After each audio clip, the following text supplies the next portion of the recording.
안녕하세요. 교통사고 전문 보상가배상TV입니다. 이번 사고에서 눈에 띄는 점 어떤 게 있을까요? 결국은 뒷차가 다 책임져야 되는 명백하게 무과실이 나와야 되는 사고입니다. 안녕하세요. 보상과 배상 교통사고 전문 변호사 장슬기입니다. 오늘 제가 이야기해드릴 사례는요, 본인의 잘못은 하나도 없는 교통사고로 불안전 마비 상태에 빠지게 되면서 어마어마한 경제적 손실을 입게 된 분과 관련된 사례인데요.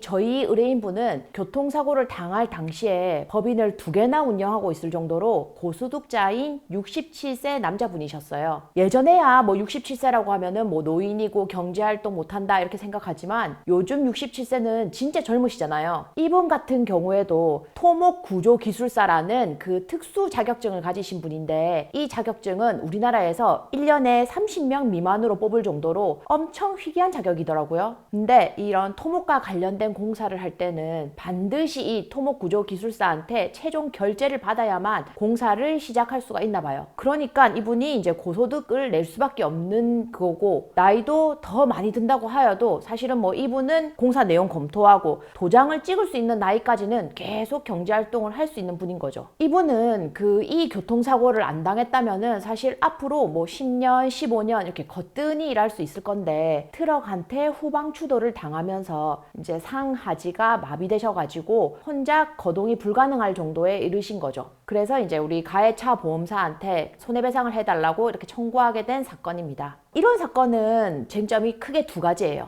이제 기존 판례에서 인정하는 일할 수 있다라고 보는 나이가 만 65세인데, 만 65세가 이미 지나신 분이니까 과연 앞으로 몇 살까지 일을 할 수 있다고 볼 수 있을 것인가, 그 한 가지. 그리고 사고 당시에도 이분이 매월 1250만 원 정도, 그러니까 1200만 원이 넘는 고소득 급여를 받고 계시던 분인데 그걸 그대로 다 인정받을 수 있을까? 이 2가지가 사실 제일 큰 쟁점이었어요. 일단 이분의 현재 신체 상태를 보면은 척수 손상으로 이제 상하지 불안전 마비 상태셨거든요. 그러니까 쉽게 말을 하면 아예 상하지를 못 움직이는 건 아니지만 섬세한 행동, 예를 들면 옷을 입는다든지 밥을 먹는다든지 샤워를 할 때에도 이제 간병인의 도움이 필요한 상태였고, 침대에 누웠다가 앉을 때 도와줘야 되고, 앉아 있다가 휠체어에 옮겨 앉을 때 도와줘야 되고, 그리고 휠체어에 앉아 있는 상태에서 직접 휠체어를 굴릴 수 없는 이제 그런 상태셨어요. 근데 이분이 하는 일이 토목구조기술사다 보니까 원래라면은 이제 공사 현장에 직접 나가가지고 토지 상황 보고 시공 어떻게 할지 계획서 보고 이렇게 검토해가지고 최종 확인해서 결재 도장을 찍는 그런 건데, 당연히 현장 일을 많을 수밖에 없잖아요. 근데 교통사고를 당하면서 상하지 마비가 발생해서 원래처럼 일하는 게 불가능해진 상황인 거죠. 그래도 재활에 대한 의지가 매우 강하신 분이어가지고 병원에서 이제 배정된 재활은 재활대로 다 받고 자기 비용 들여가면서 홈티, 그러니까 이제 치료사가 집으로 와서 재활을 해주는 그런 재활 치료도 받고, 하루 종일 간병인 고용해가지고 간병인 도움받아서 자택에서 생활하면서 영상통화로 현장 연결해가지고 현장 상황 검토하고 계약서 전송받아서 최종적으로 다 확인해서 결재 도장 찍는 것까지 힘들게 지금도 다 하고 계신 상황이에요. 그래서 지금 69세인데도 아직 일을 이렇게 하고 있다. 다친 이후에도 이 정도 일을 하고 있는 상황이니까 만약에 이 교통사고가 없었다면은 적어도 만 73세까지는 일할 수 있지 않았겠냐, 이런 주장을 저희가 하면서 만 73세까지의 일시수익을 청구하는 소를 제기했습니다.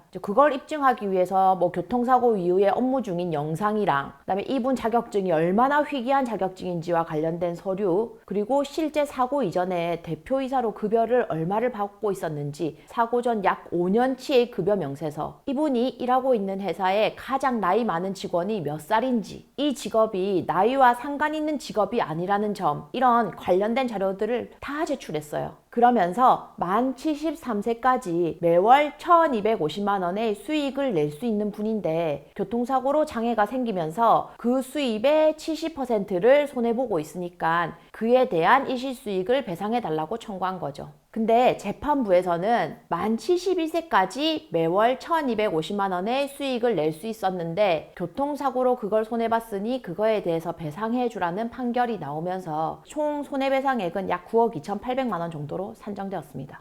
당사자의 입장에서는 이것도 사실 너무 억울해요. 왜냐하면 자기가 교통사고만 안 당했으면 건강한 몸으로 75세, 80세까지도 일할 수 있었고 일상생활을 할 때도 골프도 치고 여행도 다니면서 그렇게 행복하게 사실 수 있었는데 교통사고 때문에 휠체어 도움 없이는 움직일 수가 없고 간병인 없이는 밥을 제대로 먹을 수도 없는 그런 상태가 됐으니까요. 그래서 이제 이 판결에 불복해서 우리가 만 73세까지 일할 수 있었다는 내용으로 항소를 준비하고 있는 상태입니다. 이 사건 같은 경우에는 특수 자격증을 가진 분이 판례에서 정하는 가동연한을 초과한 상태에서 교통사고를 당한 경우에 과연 몇 살까지 일을 할 수 있다고 보고 일시수익을 청구할 수 있는지, 또 그 수입은 얼마로 계산할 수 있는지, 이거와 관련된 사건이었는데요. 이분처럼 고액의 급여를 받고 일하고 계시던 분이 가동연한 지나서 교통사고를 당한 경우에는 소송을 통해서만 적절한 배상을 받을 수 있다는 점을 반드시 기억하셔야 돼요. 사실 이 사건에서도 가동연한이 72세까지밖에 인정되지 않은 게 개인적으로도 참 억울하긴 한데요. 판사님도 마지막 변론 때 직접 출석한 저희 의뢰인분에게 이런 말씀 하셨어요.